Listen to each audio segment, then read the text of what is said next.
نقل کیا ہے. تو یہ فائدہ ہے نا, یہ کتاب ہدایت ہونے کے علاوہ اس کا یہ فائدہ ہے. اسی طریقے سے سورہ الحمد, پیغمبر اکرم صلی اللہ علیہ وآلہ وسلم, اللہم صلی علی محمد وآل محمد,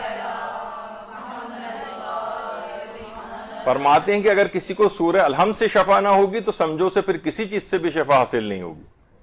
دیکھیے سورہ الحمد کو 2/3 قرآن کے برابر اس کو قرار دیا گیا ہے, 2/3 قرآن کے برابر ثواب ہے. اور واقعتاً یعنی میں نے ذاتی ایکسپیرینس اپنے بچپن کے زمانے کا یاد ہے, شاید میں نے ایک دفعہ پہلے بھی ذکر بھی کیا تھا کہ کبھی بخار چڑھتا تھا اور تیز بخار ہوتا تھا تو میرے والد مرحوم سورہ الحمد کی تلاوت کرتے ہوئے پیشانی پہ ہاتھ رکھ کے اس کو پڑھتے تھے اور واقعتاً تھوڑی دیر میں بخار دور ہو جاتا تھا.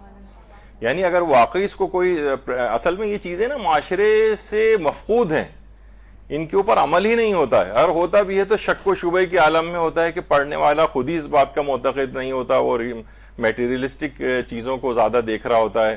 یہودی کی بنی ہوئی کمپنی کی دوا جو ہے وہ ظاہر ہے وہ بھی بہرحال اپنے اثرات رکھتی ہیں, کیونکہ دوا کا تو الہی حکم ہے, چاہے کسی نے بھی بنایا ہو, لیکن اس پہ اس کو زیادہ یقین ہوتا ہے بنسبت قرآن کی سی آیت وغیرہ کے. تو سورہ الحمد سے اگر کسی کو شفا نہیں ملے تو کسی چیز سے بھی شفا یابی اس کو نہیں مل سکتی. اور خود زمانہ پیغمبر اکرم صلی اللہ علیہ وآلہ وسلم, صلی اللہ محمد وآلہ محمد, قرآن کی اس شفا یابی کی جو تاثیر ہے اس سے استفادہ ہوتا تھا.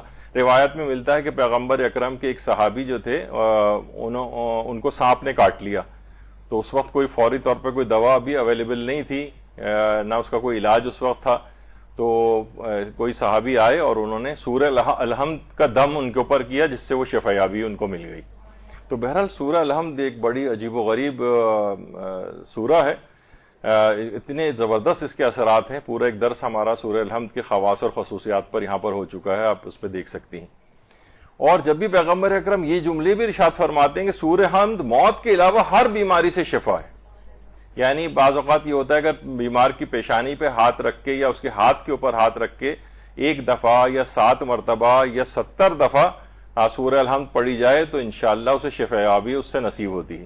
اچھا, شفا کے ہم ایک پورے یہاں پر ڈسکشن ہو چکا ہے پچھلے سالوں میں کہ وہ ضمناً اس ڈسکشن اس موضوع پر تھا کہ جو خاک تربت امام حسین ہے اس میں بھی ایک شفا یابی کی ایک تاثیر ہے. تو اس میں یہ چیز ڈسکس ہوئی تھی کہ شفا ہونا ایک الگ چیز ہے اور علاج کرنا ایک الگ چیز ہے. یعنی یہاں پر یہ بات نہیں کہی جا رہی کہ مثلا اگر کوئی بیمار ہے تو وہ ڈاکٹر کے پاس نہ جائے, علاج نہ کرائے, آپریشن نہ کرائے, بس صرف یہ سورہ پڑھ لے. نہیں, کیونکہ علاج کے باوجود بھی علاج جو ہے کامیاب نہیں ہوتے. تو اس میں شفا ایک الگ چیز ہے, علاج کرنا ایک الگ چیز ہے. تو علاج کے ساتھ ساتھ شفا یابی بھی نصیب ہو جائے, اس کے لیے ہم پھر ان آیات قرآنی کا یا ان سورہ قرآنی کا انتخاب کرتے ہیں.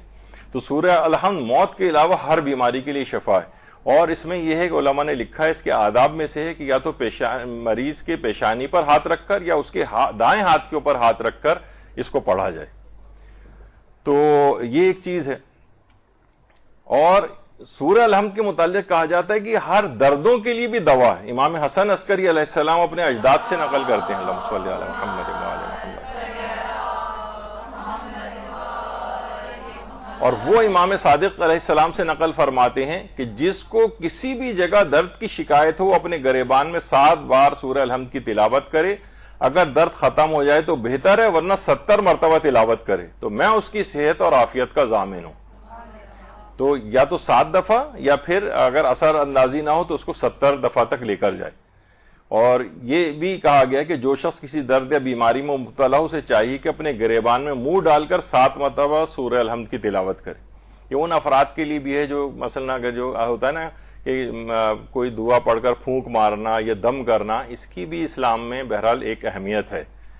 ایسا نہیں ہے کہ لوگ کہیں کہ بھئی پھونک مارنے سے کیا ہوگا, اور پھونک مارنے سے تو جراثیم بھی جا سکتے ہیں اس کے اندر, اور بہت اس طرح کی چیزیں جو ہیں لوگ کہتے ہیں. نہیں, اس میں شفا یابی کی ایک تاثیر اس کے اندر آ جاتی ہے. اور آیت اللہ بہجت جب بھی سورہ الحمد کے متعلق فرماتے تھے کہ اس میں اسم اعظم ہے, کہتے ہیں کہ روایت میں ہے کہ سورہ فاتحہ میں اسم اعظم بکھرا ہوا ہے. اس نیت سے سورہ فاتحہ پڑھنے والا شخص اسم اعظم جاننے والے کی طرح سے ہو جاتا ہے, جیسے اس کو جانتا ہے وہ. تو کسی کی کوئی حاجت ہو تو وہ اسم اعظم کا ارادہ کر کے سورہ فاتحہ پڑھ سکتا ہے، کیونکہ اس میں تمام آثار اسم اعظم پائے جاتے ہیں، اور یہ سب اس سورے کی جامعیت کی وجہ سے ہے، کیونکہ یہ سارے قرآن کا خلاصہ ہے۔ روایت میں بھی ہے کہ کل ما فی القرآن فی الفاتحہ، جو کچھ قرآن میں ہے وہ سب کا سب سورہ فاتحہ میں ہے، اور یہ مردوں کو بھی زندہ کر سکتا ہے۔ تو اس میں اعظم کی خصوصیات ہے سورہ کے اندر۔ تو یہ خود فرماتے ہیں کہ کسی کی کوئی بھی حاجت ہو، آقا بہجت فرماتے کوئی بھی حاجت، وہ یہاں یہ بھی کہہ سکتے تھے تو کتاب ہدایت سے ہدایت لینی چاہیے، حاجت واجت کے لیے کیا ہے؟ تو آقا بہجت جیسا فقی کہتا ہے کہ اس میں اعظم کے ذریعے اس میں بہت ساری خصوصیات ہیں، پورے قرآن کا خلاصہ اس سورہ کے اندر ہے، تو ساری خصوصیات اس کو حاصل ہو جاتی ہیں۔ اچھا، اسی طرح سے ہمارے چھٹے امام جعفر صادق